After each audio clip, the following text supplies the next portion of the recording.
Thank you for joining today's TechTalk deep dive into demand planning for Dynamics 365 supply chain management. Presenting for us today from Microsoft, we have Eero Jelic, Senior Fast Track Solution Architect, Mustafa Mansour, Software Engineer 2, Peter Fries, Principal Engineering Manager, Anna Skierke, Principal Product Manager. Eero, over to you to get us started. Thank you, Peter. We will start today's Tech Talk by taking a look into demand planning capabilities and how is demand planning positioned related to other parts of Dynamics supply chain management. We will then have a detailed look into a couple of features which we have built in last couple of months. Then we will dive deep into 3 out-of-the-box AI and forecast models by explaining how they work and how you can decide which one to use for which scenario. We will take a look under the hood of the demand planning app and understand its architecture and which technologies are we using for it. Then we will introduce to you the new licensing model related to the demand planning app, have a look at the short and long-term roadmap, and at the end, we will leave some time for answers to answer your questions. When we think about the planning cycle in Dynamics supply chain management, we distinguish between 3 major parts. First one is demand plan or sales forecast. Demand plan goal is to forecast future sales. When we say future sales, we mean products and services that you sell or enter into sales order or quotation. Second part of it is supply planning, or commonly known as MRP. Third part is supply chain execution, which consists of modules like warehousing management, transportation management, production control, and others. Until now, we did not have proper solution for demand planning, and therefore there could be some confusion with the naming. So, demand planning is not an extension of capabilities from supply planning, like MRP, DDMRP, or planning optimization. Demand planning is sales planning or sales forecast. From now on and going forward, we would like to call these areas with proper name and distinguish more clearly between demand planning and supply planning. Now let's have a look at the demand planning process. Since demand planning is a standalone app, our first step is to import the data. You can select from various sources to import the data, for example, Azure Data Lake, one or multiple F&O instances, or utilize known formats like CSV or Excel files. You can also mix the source of the data as you have your data in. For example, you can import historical demand from F&O instance, import your customer hierarchy from CRM system, and future project sales from an Excel file, which is managed by your sales department. Demand planning as a process, we think of it as 5-step approach. The first one, after we have imported the data, is to unify the view on the data. We call this process transfer, where as a result we receive time series or time bucket.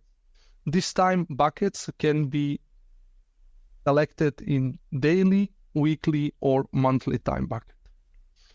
Based on this transformation, we are then able to run baseline forecast model. Later on in this session, Mustafa will give you more details about the different models that we provide out of the box. The 4th step is actually the step where the most time you will spend in your company, namely reviewing or consensus review. You will analyze, compare, adjust the data that you're having here until you reach a consensus to be able to export this data back.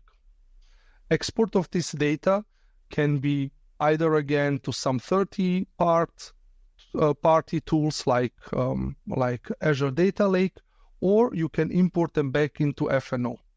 When you import it back, then they will land into something which you know as item forecast.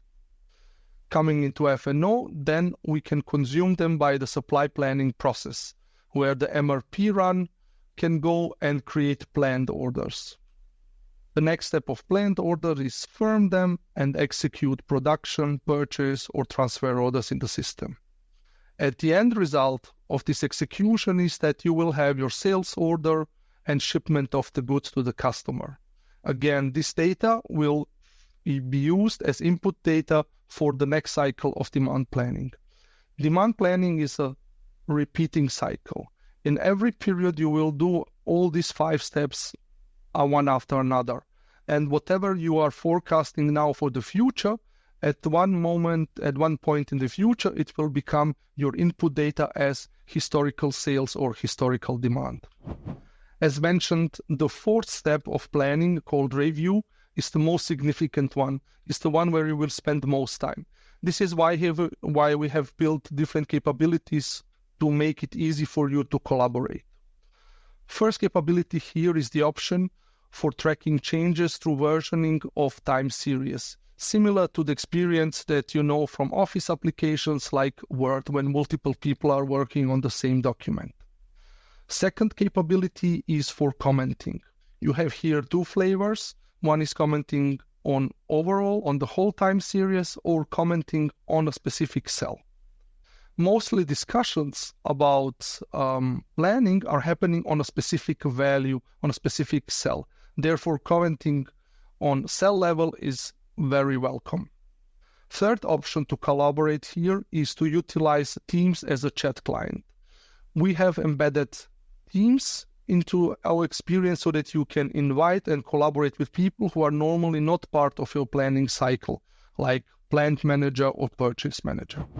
Another common scenario that we have come across is the topic around planning sales for new items. This is especially the case for seasonal items or when you are introducing follow-up models of an existing item where you don't have any history. Typical strategy here is to take history of a known item and copy it over to the new item. This capability we call phase in and phase out. So not only you have the possibility to take a history of one item and copy it over, but if the new item is not fitting 100% to one item that you have, but is fitting somewhere between 1, 2 or more items, then you can define the source for the new item being more than one data source. Third scenario that we came across is when you are expanding and planning for new stores or new warehouses. The capability of phase-in is not only built on product level, but you can copy on any dimension that you are having. In our example with warehousing, it could be if you are introducing a new warehouse, that you can copy existing warehouse by utilizing some factor to the new warehouse. Here we have a demo where we are going to see an example for phase in and phase out of an item. Here first we will have a look at the setup for phase in, phase out. Here we are phasing in item called budget speaker, and we are phasing out a mid-range speaker. On the rules tab are the different steps that we are defining. Since the phase-in process is not a single element, but it is done in steps, here we can see how the first step is defined.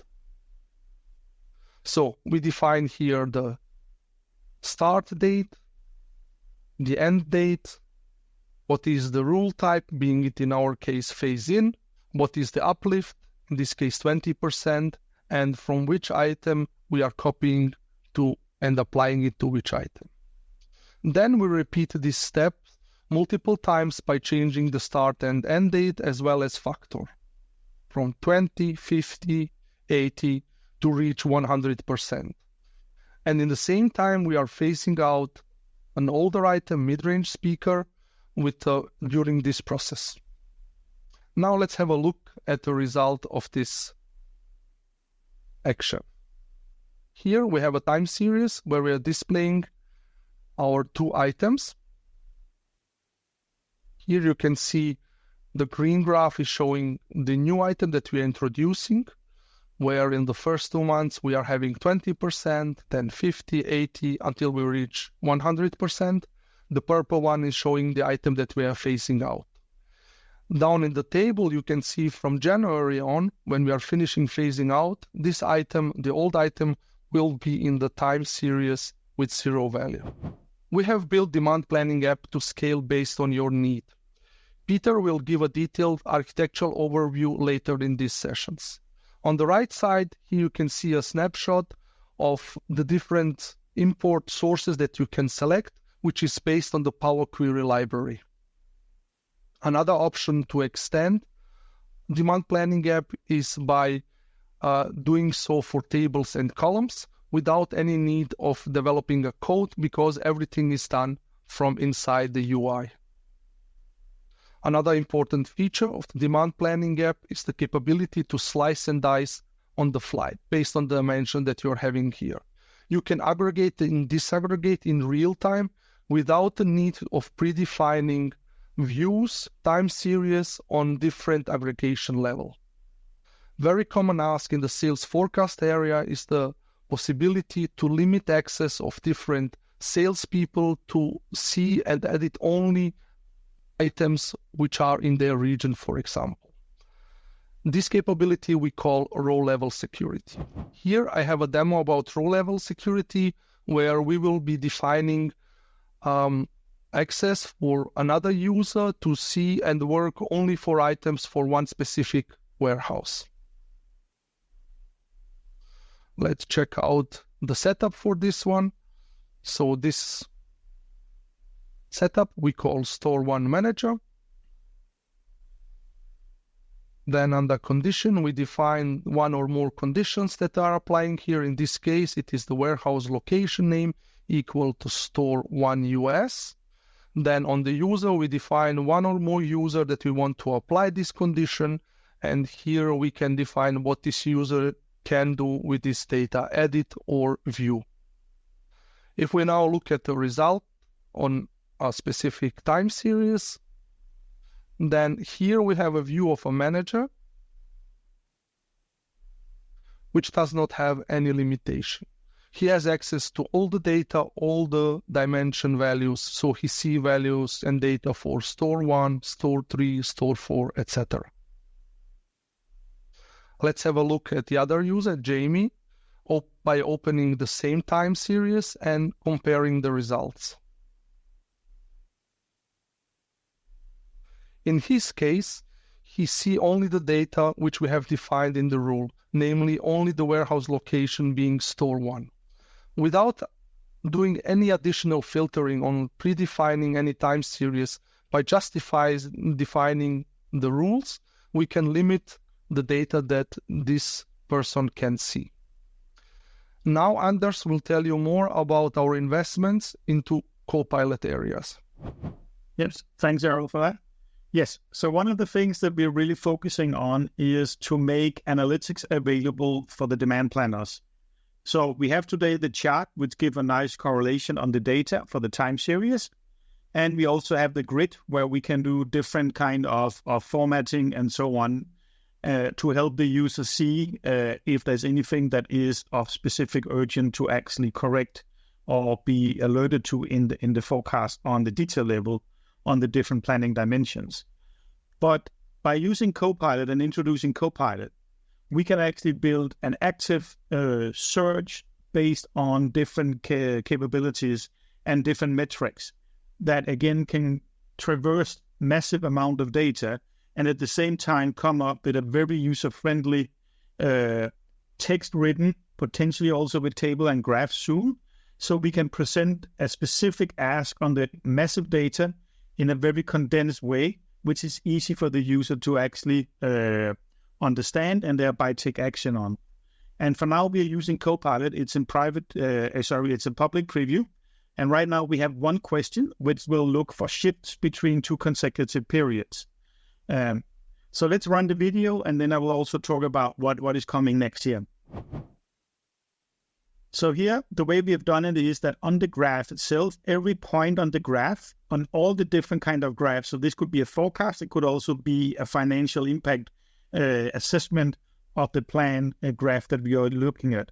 And when you click any dot here, then you can look at two consecutive periods, and the system will actually give you the shift in percentages between the two periods and also in the quantity. And thereby you will be giving the biggest shifts between these two consecutive periods. And if I had 3 dimensions, it assists all 3 dimensions. It assists the first dimension alone as a whole, which could be a region. Then it goes through my product and then potentially my store. And it means also I can get if there's been a significant shift in a region, I can get a significant shift in a product. I can get a specific shift available on a product in a region. And again, if I then combine it with the store, I can also get if a certain store has a specific shift in either positive and negative. But I can also see if a certain product in a specific store actually has a problem, meaning a shift. And this could be downwards and upwards. So this is a way to traverse a massive set of data to very easily give the user the right context of what he should actually investigate. We will come with more pre-prompt questions because right now we have 2 pre-prompt questions. We compare a shift between 2 consecutive periods or 2 consecutive years, meaning year-over-year comparison. We are coming out with more pre-prompt questions like trend analysis, anomalies, and forecast accuracy as well. So these are the ones that we are working on right now.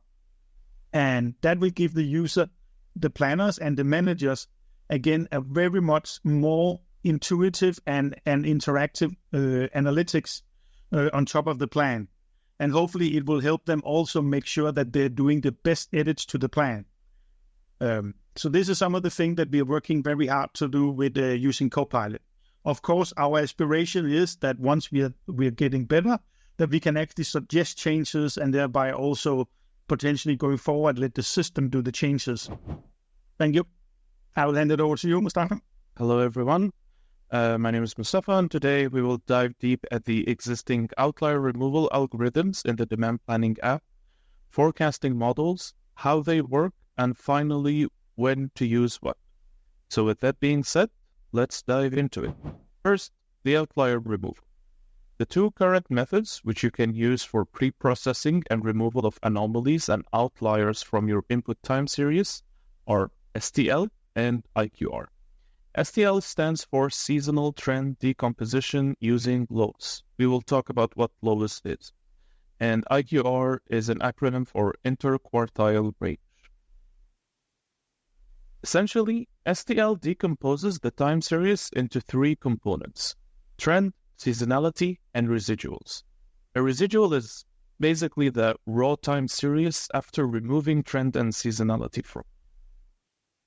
If we take a look at the graph here, we can see the residuals plotted as scattered points. STL tries to smooth the outlier using lows. Lows is simply a generalization of the moving average and polynomial regression. It tries to fit a line through the scattered dots, thus smooths the residuals during this process. After calculating the mean and standard deviation of the residual, it uses them to get rid of the outliers and mitigate anomalies. Lastly, STL adds again the seasonality and the trend to the newly smoothed residual. You can proceed to the next step. The demand planning app, you have the flexibility to set the seasonality period of your time series, and STL will adapt to this change. The other outlier removal method that you can use is IQR. In the context of the interquartile range, multipliers are used to identify outliers by creating boundaries. When choosing the IQR as your outlier removal method, you need to configure the multiplier value.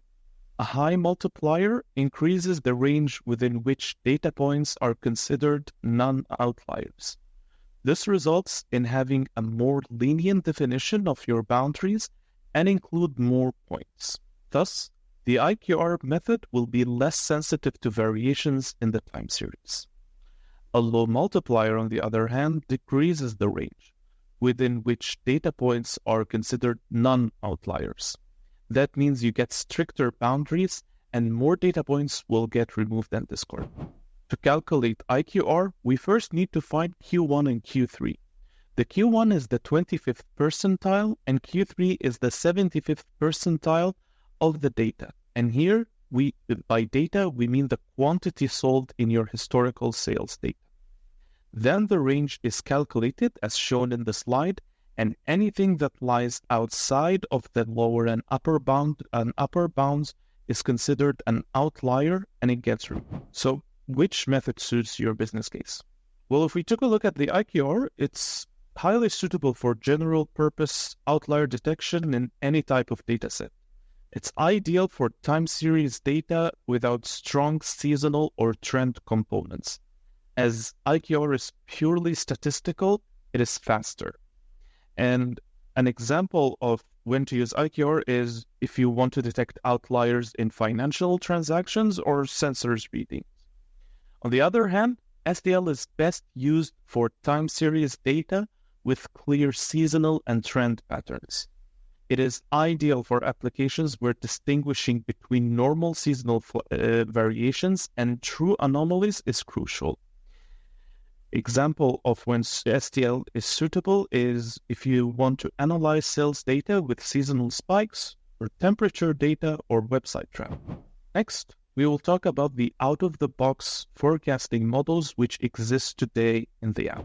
We have ARIMA, ETS, Profit, and then we have a best fit algorithm, which we will talk about later. Let's start with the simplest model, ETS. The core idea of ETS is forecasting future data points by applying varying weights to different observations where recent data points carry more weight than the older ones. As for more advanced ETS, it decomposes the time series into trend, seasonality, and error components. The error component here is the noise and fluctuations in your time series. It uses the seasonal period parameters set by the user as the seasonal index. Afterwards, it estimates the trend in the upcoming horizon and tries multiple values to see what fits the model. Finally, the model forecasts the error and then combines it again with the estimated trend and seasonality components. The app figures out which flavor of ETS is most suitable for the time series and applies it accordingly. If you're curious about the formula of ETS, we have included it in the slide. All of this is abstracted from you inside our app so that you focus more on planning and worry less about how the algorithms work. Next on our list is a ARIMA model, which stands for Autoregressive Integrated Moving Average. Now, that was a lot of words, so let's break it down. ARIMA is suited for stationary data. Stationary data is data with constant mean, constant standard deviation, and no seasonality. The I in ARIMA stands for integrated, and sometimes it is called differencing. And differencing is a step that the ARIMA model takes if the time series is non-stationary, and then it morphs it into stationary data before it forecasts it. The AR, or autoregressive, and MA, or moving average, serve distinct but complementary roles in modeling the time series data. The AR component is part of the model that regresses the time series on its own previous values. It captures the influence of past values on the current one. As for the MA component, it accounts for past forecast errors and improves the model's accuracy by smoothing out the noise. ARIMA basically combines AR and MA after differencing the data. The final prediction is a combination of the influence of past values and the adjustments from past errors. Of course, if you're curious about the math behind the model, you can check it out. Finally, the relatively new model, Profit. Profit decomposes the model into three components as shown: seasonality, trend, and this time, holidays. You don't need to worry about placing an outlier step before using it, as it auto-detects outliers and cleverly adjusts its weights when fitting the model. First, it handles changes in trends by detecting change points where the trend changes its direction or rate of growth. Then, it auto-detects seasonality of the time series using the one provided by the user as a hint and accounts for noise in the data. Finally, it combines holidays components along with the trend, seasonality, and error. There are diverse business cases. So which model to pick? ETS shines if your business case is simple and the data has various patterns like linear or exponential trends. As for ARIMA, it is recommended if the time series has non-significant seasonality or its seasonality can be managed through differencing. On the other hand, Profit performs best with seasonal data and accounts for holidays during forecasting, doesn't need much pre-processing. We realize that your business case will vary, and when having big data, it contains literally thousands of time series inside of it. Each is embedded with different trait, characteristic, and its own story.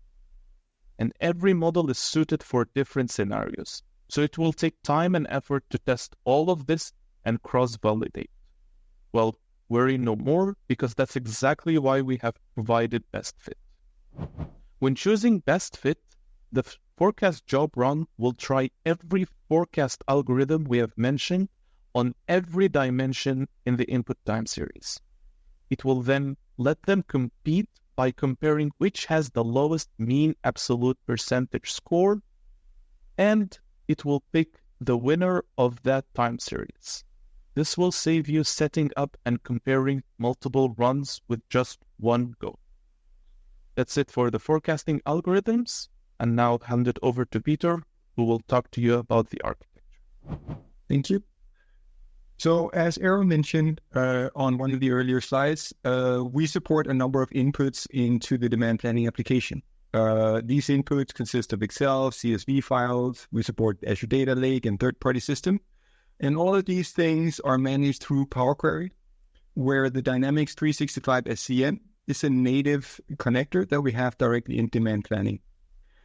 The same on the export side. We have Dynamics 365 as an integrated part, and we have CSV files so that you can integrate with other systems, or you can do post-processing depending on your needs before you import that back into SCM to further process and do the supply chain planning inside of that application.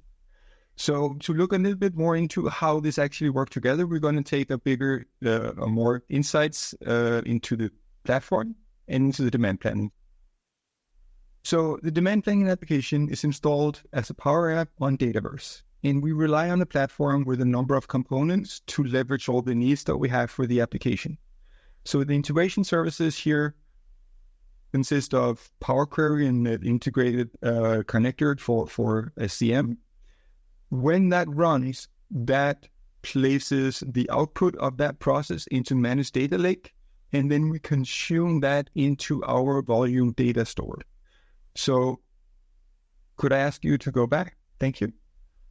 So when we store data for the demand planning, we mainly store it in two different stores. One is the Dataverse entities, where we store a lot of the metadata and the system data for the system. But when you look at time series or you look at volume data in the tables, that is all stored in a separate store, volume data for higher performance. That is what gives some of the flexibility in the UI that we see for the time series when we navigate and we update. But every time we process any of these data, for example, when we do a forecast, that is represented by the forecast execution in the right side, to get the data to the actual algorithms that was just presented, we get the data out of the storage, we place it in Managed Data Lake, where it is then consumed by the forecast engine.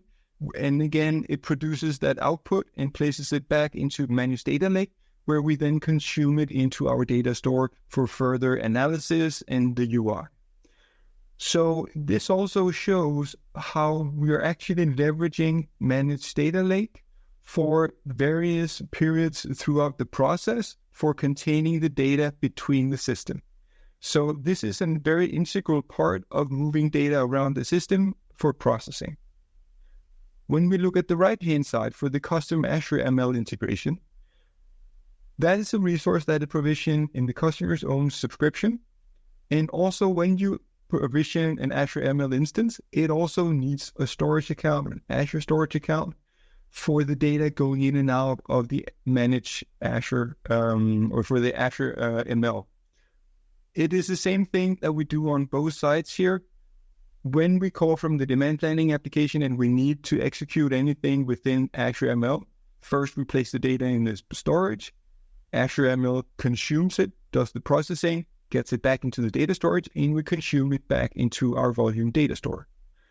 So this is the way that the data is being processed on both sides. And as I mentioned before, when the data is available, it's been signed off on all parties, then you can export it back into CSV file or into supply chain management. Now we'll take a little bit of a look on the application lifecycle management.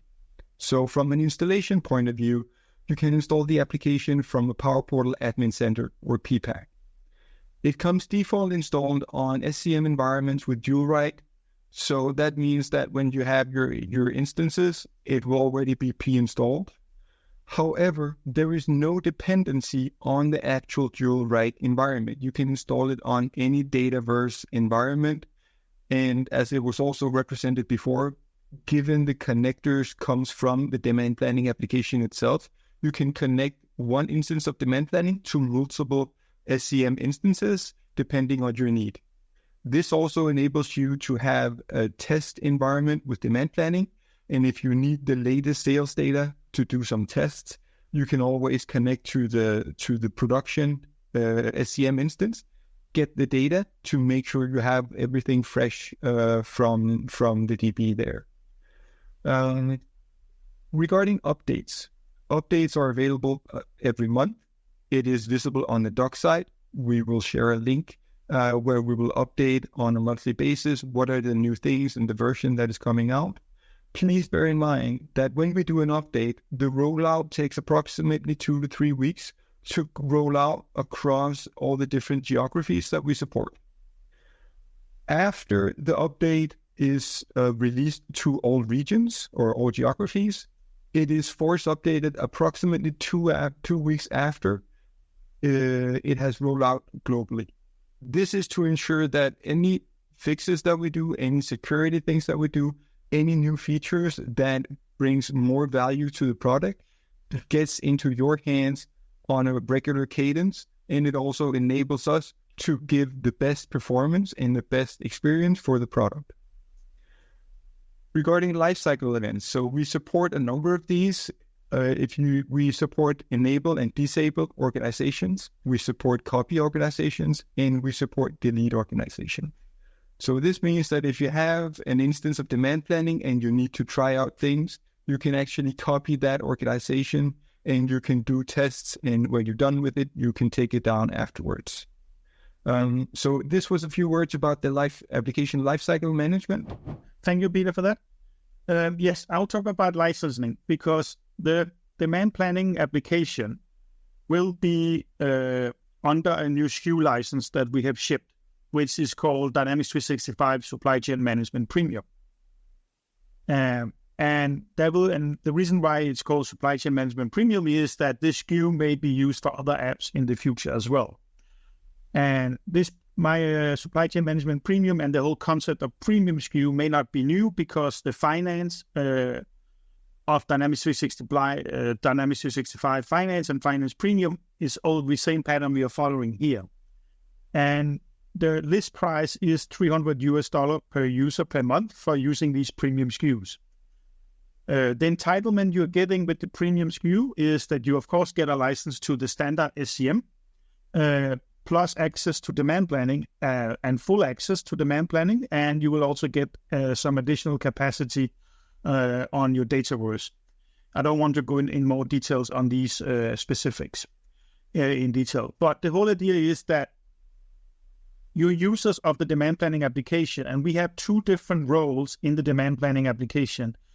We have 3. We have an admin who will be controlling the application, and then we have a manager and a contributor role. The manager will be responsible for setting up the row level security, some of the forecast profiles, or less together with the admin. He will do the forecast profiles and transformations. He can also do some of the worksheets, which are really the reports that you're sharing internally that Errol has shown today. And that require the full SCM Premium. We do have ability for certain users to actually access the app with the normal SCM license that you have today. So if you have a financial person or another manager type who are part of the review process of reaching consensus of your demand plan, these persons can, with the contributor role, access these worksheets, reports. They can also do self-level commenting on them, but they cannot edit any of the data. But they can view the data and comment, and thereby be part of the consensus planning. And they can do that with the normal SCM standard license. They don't need this premium license. It's really only for the persons actively taking part of building your demand plan processes, and also the ones actually actively engaging by making human edits, meaning salespeople or really demand planners, depending on your organization. They will actually be part of the premium SKU and require the premium SKU.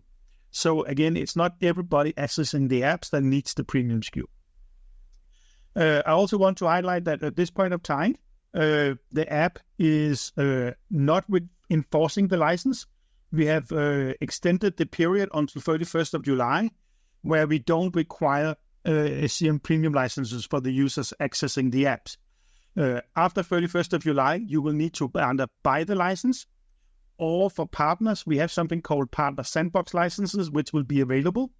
We also have something called a pilot license, which is something that Microsoft sales executives can request promo codes for special customers or certain customers. I don't know all the details, but I know that they can request promo codes and then actually get a promo code for the for the customer. On top of that, we are working on actually putting also a trial, meaning when you go to the SCM Premium, you will be able to do a trial on 30 days. And right now, the plan is to have an extension of another 30 days. And then you on the premium SKU, and then you have to buy the license if you want to use the application going forward. So that was what I wanted to tell you about the licenses. But there will be an additional license for the people who are actively engaging in the demand planning in the organizations. And the next topic is the roadmap. I don't want to commit specifically on, so what you see here is not in any necessary prioritization order. I also just called it short-term and long-term or longer term.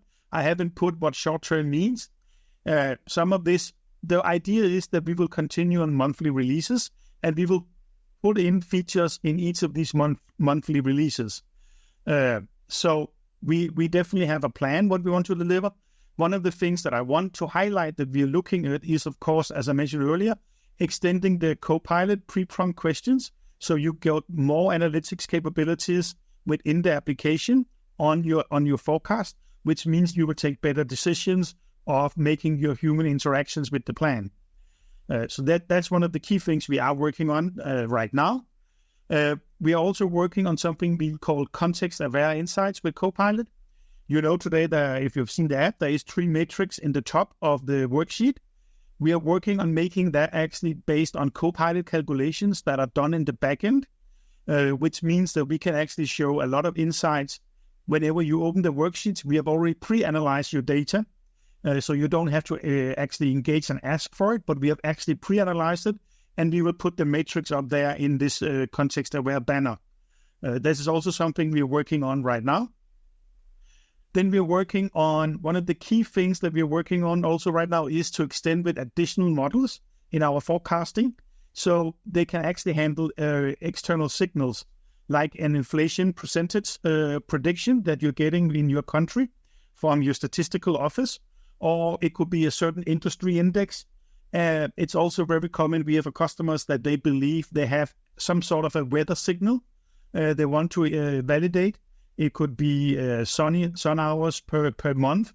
It could be how much rain that falls in each month and stuff like that they can use that. And these external signals is very easy to implement into the system and today do a visual correlation. But what we will do now is that we will actually be able to input these into the forecast algorithms, and then the forecast algorithm will take them into account, both on the history side, but also on the prediction of these signals, and actually use that in the forecast calculation. And thereby, hopefully, we should actually get a much better and accurate forecast for you. On top of that, we will actually work on extensibility of these, because now we need to tell you how each of these signals in the same period, actually for this specific product, actually either uplifted or decreased the demand. So you will actually also learn how these signals, how strong the signals is in actually impacting your forecast of your different products in your certain stores and stuff like that. So these are the insights that we're working on building right now. On top of that, we're looking at introducing time fence, which means that you can actually block your planners for changing. If you have a rolling forecast, some items may have different lead times in different stores or different geos. So saying that the planners in this geo cannot actually change the forecast for 2 months on this item, simply because the lead time of getting the item in stock means that they cannot change it. While in another geo for the same product, your planners can actually change it, and they only block 1 month. So we will work on a more dynamic time fence rules, so you can control what can be changed in your plans. So that's something we're working on. And then you can see the list of these features. One of the things that I also want to highlight here, we would like to work on changing the grid to become a matrix, so you can actually aggregate. So if you have a plan, a 2-year forecast, if you're running a 24-month forecast, that you can, in the second year, can look at quarters rather than months. Or if you're doing daily forecast, you can actually go up to month or weeks and so on. So you can work with that in a pivot grid or matrix grid with the time on top with aggregation. So you decide how to pan it out. But all of these features that we have here are actually something that is coming from customers. We are also working on allocation between dimensions, which means that you can actually forecast on a higher level, which means you can actually introduce a product group. And then you can figure out later on, you can then work on how many products you want to do, how much quantity you want to do in the product group. And when you get closer to it, you can actually expand it to tell you which product is going to be. And later on, you can put it out to which product variants it will be. It could be that if you're doing T-shirts, then you know suddenly which style T-shirt you want to do. Then you have a fixed schema of the coloring and the sizes, because you know from your stores how they are best selling the color and sizes. So instead of doing this manually, we will have a fast predefined allocation basis rule that you can apply, and then the system will do the allocation for it. But this means you can actually start plan on a higher level and then let the system disaggregate it later on by doing allocations. On the longer term, I just want to also explain here that we are looking at doing supply and demand balancing, and thereby also doing inventory prediction. The whole idea is that, again, we want to put the supply data, meaning the planned forecast, the planned purchase orders, the planned production orders and transport orders, into the demand planning application, because we have a nice way of viewing the data on time series views. And then when you also bring in your inventory on hand, we can actually do an inventory prediction going forward. And you can actually see if there's any stock outs with the current situation and the current supply that are coming in. And if you then change the demand, you will also see, can I even change the demand in this location? Because current supply is not fulfilling it and the inventory doesn't. So that will bring to a stock out. And this will again be a continuous process that this supply-demand balancing will actually run.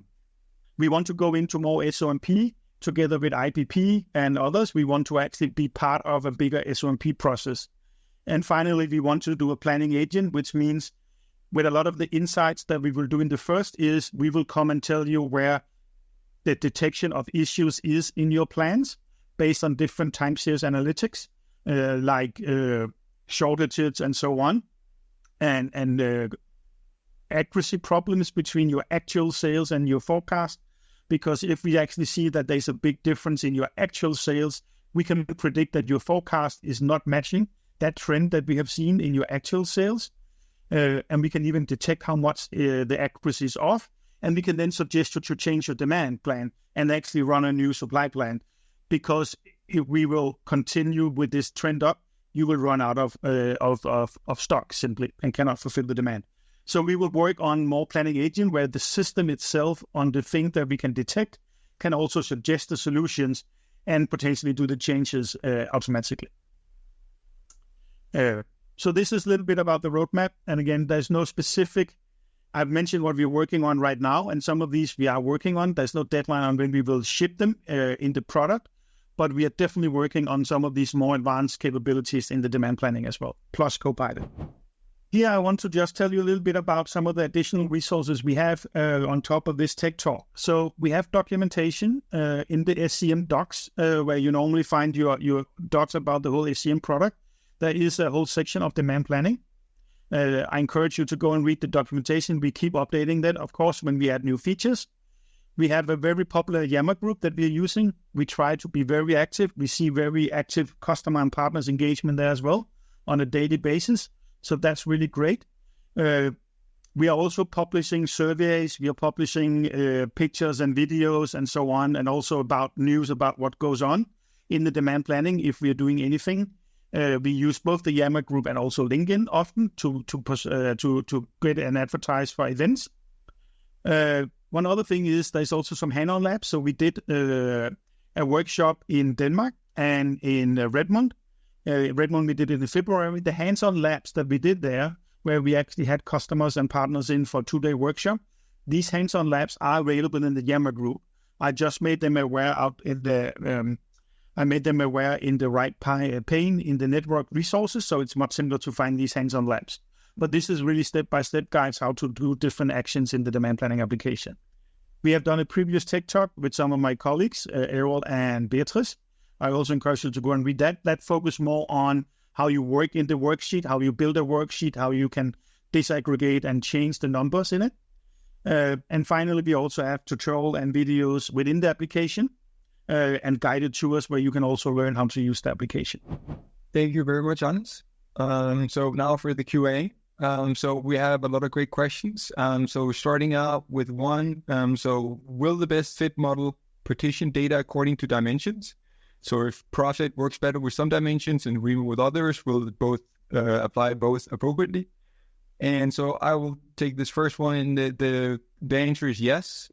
So the best fit will do the forecasting on an individual dimension combination basis, which means that if you have product A in warehouse 1, it may have a different characteristics than product A in warehouse 2. And therefore, it may be more appropriate to do a REMA on one, profit on another one, and it will select accordingly to the combination of dimensions in the time series. So the answer is yes here. And I'd like to combine that with one of the other questions. So best fit sounds like it'll handle all the rest for you. So why not just use that one? And so the answer is actually that is what we would like everyone to do. The idea here is that best fit should be doing a better job than the other forecast algorithms together, because it's simply combining the best of all worlds here. So the answer is please try it out and see the great results coming out of it. Then we have one regarding, can a normal SCM license holder approve, meaning publish is the last step, not an approval license. So what is needed for an approver? So Anders, would you like to take this one? Okay, yeah. So if you come in with a standard license of SCM to the demand planning application, you can read worksheets, meaning the report. You can see different combination of time series put together in a report. You can also then add a comment. That's the only thing you can do actively, rather than just reading data. You can create a comment, so you can mark a cell in a plan, in a time series, and say, I think this is the wrong number. That's the thing you can do. You cannot start editing the numbers. You cannot create new worksheets and stuff like that. You can only read stuff that is already there and make cell-level commenting. So the next question, can we view the mate? So currently the calculated mate that was also called out by Mustafa is not visible directly in the system yet. We are working on getting that information into a view, so it's visible both in a view but also for some of the Copilot analysis. But basically today mate is not visible in the UI, but it will become in one of the later releases, where it's also going to be possible to see the selected algorithms per dimension combination, to make sure that there's transparency on what the algorithms have selected for it. So that is coming in a future release. Another question we have is, what F&O tables is historical demand data stored, and how does it hit that table? So is it at invoicing? And Anders, can you share a little bit about the historical data that we get from SCM? Yes. So right now we are taking everything that gets, as soon as you do a packing slip update on a sales order. So we're reading the sales packing slip lines, and that's the one we're reading. That means that as soon as you do a packing slip update to a sales order, we're reading the sales packing slip line. And that means you have delivered the goods, and thereby you're fulfilling a demand. It also means that if you do a return, we will also get it as a negative demand. So we are actually already, and that means also we are not looking at inventories like other systems, well, in the past, you can argue. That's because it also means that you can actually do selling of services, and we will all see it.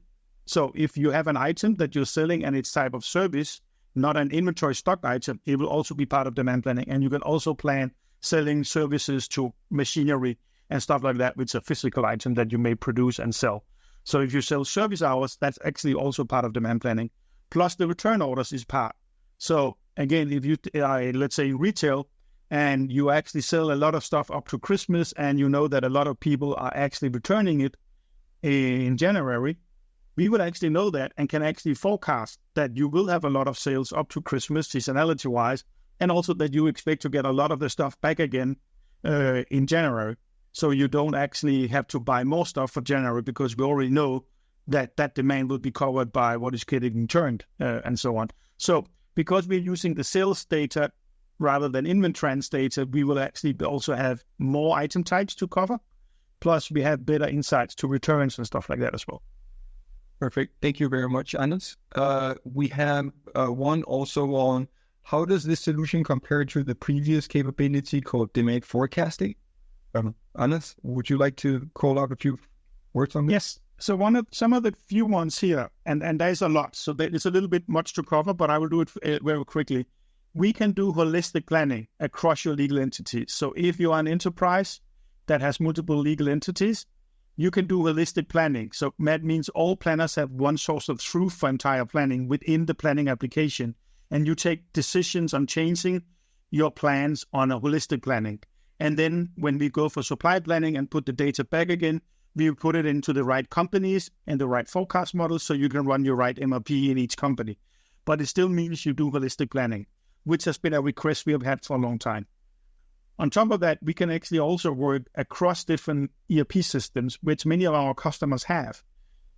So they can actually take data and again, build the holistic planning across multiple instances of F&O, but also they may have AX 2012 in some regions still because they're only partly migrated, or they may have completely third-party ERP systems. We are then the system offering the holistic planning and the algorithms to do that. And when you get to the algorithms, running now the forecast with this algorithm, we are trying to democratize the use. They are free of charge. So they are part of the license that you're paying, free use of the AI models that we have. We do offer ability to use our whole app and collaborative planning with the cell level commenting, the versions, the team's capabilities of actually communicating in teams on a specific plan and all of that. If you actually still want to use Azure Machine Learning, and if you see that having your own forecast model as a competitive advantage, you can continue using that investment you did in the demand planning application, because you can call that out and use that model and get the data back in, and then you can still use our collaborative planning and with our role level security and our phase in and phase out and all of that, which is new that you didn't have. So that's why there is a lot of things that you get better. The UI is much quicker and faster to work with, and you can resize the dimensions, aggregate up, disaggregate up in a few seconds. That's why I'm saying there's many things that is much better in the new demand planning compared to the demand forecasting. Thank you very much, Anders. So I think one final quick question for roadmap consideration. So will there be collaboration improvements on modifying forecasts to show what manual updates have been done to the generated forecast so that the changes can be seen by others? So for this particular one, you can actually go to the version history on the time series view, There you'll be seeing which fields have been updated manually since the last run of the forecast or its last version of the forecast. So it should be visible already today, partially. Currently, you cannot see the values that have been selected, but you can see the person that had changed it, and you can see the actual cells or the dimension combination in time buckets that have been changed. So just a few comments on that one as well. And I just want to make an add there, Peter. You can actually also in the views, you can add the baseline forecast calculation and the current version that you're on, and then you can compare them. And then you can see total changes, and you can also see it in the grid, these two different versions of the same plan. And thereby you can see how much has changed. You cannot see who did it, but then you can see the net change that has happened between the current version of the plan and what the baseline forecast calculation was. Perfect, Anders. Thank you for calling that one out. Thank you so much. So this concludes today's TechTalk event. Thank you for attending, and thank you to our presenters and to you, our audience, for attending our TechTalk today, and we hope you'll have a great rest of the day.